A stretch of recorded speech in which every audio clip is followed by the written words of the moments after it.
This is Dr. Tom Rafai, metabolic health and lifestyle medicine specialist, past president of the National Board of Physician Nutrition Specialists, a blockbuster study on blood pressure, lifestyle, and drugs, which lowers your risk of mortality more.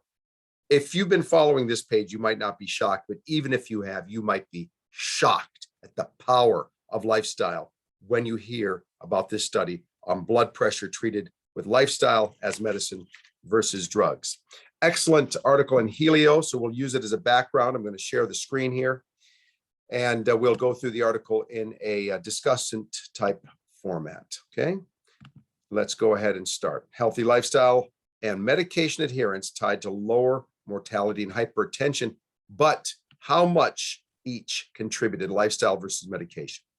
This study came out of Wuhan, China. Very, very large study looking at the combination of the two. Finally, a study that looks at lifestyle and medication. Look at these hazard ratios. Look at these reductions. We're talking about a 68% reduced risk of all-cause mortality, not just cardiovascular mortality, including cancer mortality, because I've said many, many times, what's good for the heart is good for the brain, is good for reducing cancer risk reduction, is good for longevity, wellness, diabetes, and yes, of course, hypertension. There is no different lifestyle for all of these in any dramatic way.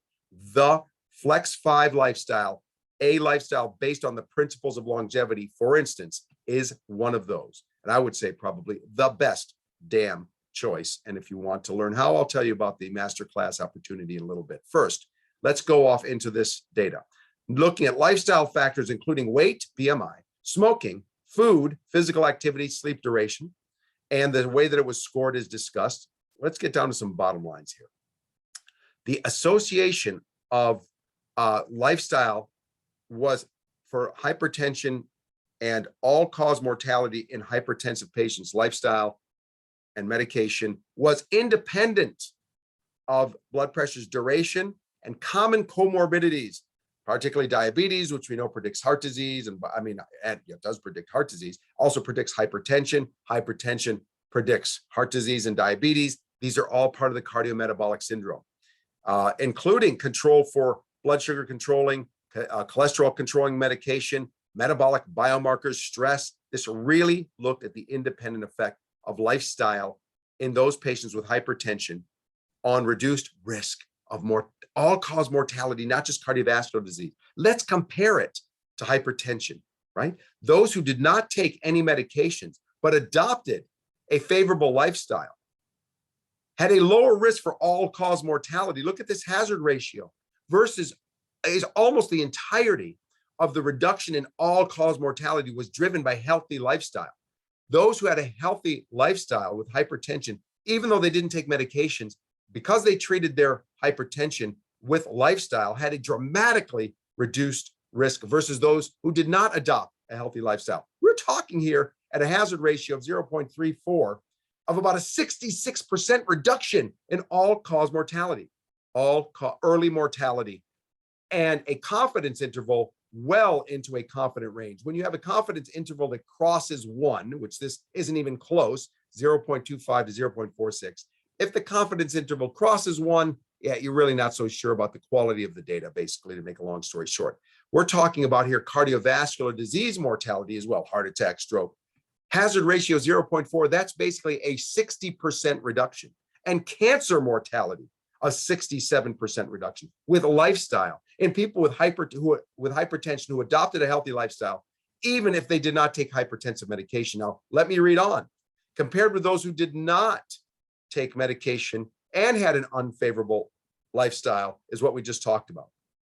But participants who were taking blood pressure medications, but following an unfavorable lifestyle, experienced no reduction in cardiovascular disease mortality or cancer mortality. You see how there was a risk reduction, that 29% here, but a confidence interval that crossed 1. That means that you cannot rely on that observational reduction. It's not strong enough. There was essentially, therefore, no detectable risk, a reduction in cardiovascular mortality or cancer mortality from taking drugs alone for blood pressure without that healthy lifestyle. Okay. Now imagine this. We have been talking, myself, my Harvard colleague, Dr. Beth Frades, about the power of lifestyle as COVID-19 prophylaxis. Since June of 2020, we published in the American Journal of Health Promotion. We begged the United States, take the opportunity for a national campaign to treat metabolic disease that we saw incoming from Italy, from China, from New York. And here we're in Detroit, where we had a massive outbreak because of the auto industry and travel from Italy and China, the auto industry being so centered here. And nobody listened. Hypertension got worse. Hypertension is now worse, especially for women. Now is the time. And it was going to pay off anyway, because at this point in 2021, heart disease is dwarfing COVID-19. In 2021, 700,000 heart disease deaths, largely preventable, probably 80%, at least 70, maybe 90%, around 80% of early death from heart disease preventable, 700,000 deaths. There was 350,000 as a comparison. It is the pandemic that has been floating with us all along. Cancer, heart disease, the big behemoths are still here and treated the same way. What are the healthy lifestyle changes we're talking about? Well, I can't ignore that we're talking about hypertension. Reduction in that stealth sodium. It is everywhere.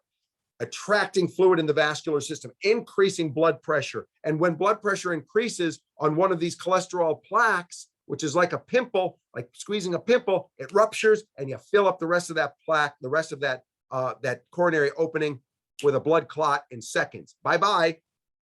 That is what happens. In 1/3 of cases, the first symptom, the first sign, I should say, of coronary disease is sudden death. You don't get chest pain from a partial blockage like this. It is not partial blockages less than 50% that cause symptoms typically, but they're soft plaques, similar to a pimple in structure. The invading factor being LDL particles invading the arterial wall microscopically, electron microscopically. These are LDL particles, low density lipoprotein shells. You crack it open and you see yellow cholesterol, blue triglycerides. They carry both. They penetrate the artery wall like bacteria would penetrate the skin, cause an immune reaction, and similar with a plaque, you have this soft, bubbly plaque, like squeezing a pimple and rupturing it, and then a blood clot develops on it. Same thing with a sudden plaque rupture. Hypertension is the squeezer. It's going up, drop that sodium. Processed breads, processed grains. You look at some cereals, it's amazing how much sodium. Breads, widely vary, 300 milligrams almost per slice, some less than 100 milligrams. Look at the labels. Look, processed meats, second highest contributor to sodium. Look for that salt-injected chicken, salt-injected pork, deli meats, bacon, sausages. Careful, careful, okay? Up potassium to lower blood pressure and block some of sodium's absorption. Potassium, poster children, fruits, vegetables. Don't worry about the fruit. Don't believe that it's going to be too much sugar. 250 calories per pound of whole fruit. Not talking about fruit juice, not talking about dried fruit, talking about whole fruit, 250 calories per pound on average. You eat 5 pounds, almost no one eats more than 5 pounds of food per day. At 250 calories per pound, that's 1,250 calories. You are not gaining weight, America, from eating whole fruit. You do not have a sugar problem with whole fruit. It is so tiny, easily manageable metabolically amount of sugar for the fullness, for the fiber, for the potassium that lowers that blood pressure. These are core components of a healthy lifestyle. Obviously not smoking, which raises blood pressure. Obviously not drinking too much, which raises blood pressure. Physical activity, and through that getting full on less calories from that fiber, from that fullness, right? You're going to end up secondarily, almost assuredly losing some weight, also lowering blood pressure. Look at the power of lifestyle as medicine. And we know that all of these things will reduce your risk for COVID and almost any other infectious disease outcome in terms of contracting, but even more importantly, and more likely, even surviving. And we know that it enhances the efficacy of vaccines. So, America, for the love of every higher power that you might believe in, on this little third rock spinning around a small sun in the periphery of a violent and vapid universe, and the miracle of life as it is so precious. Don't miss this opportunity.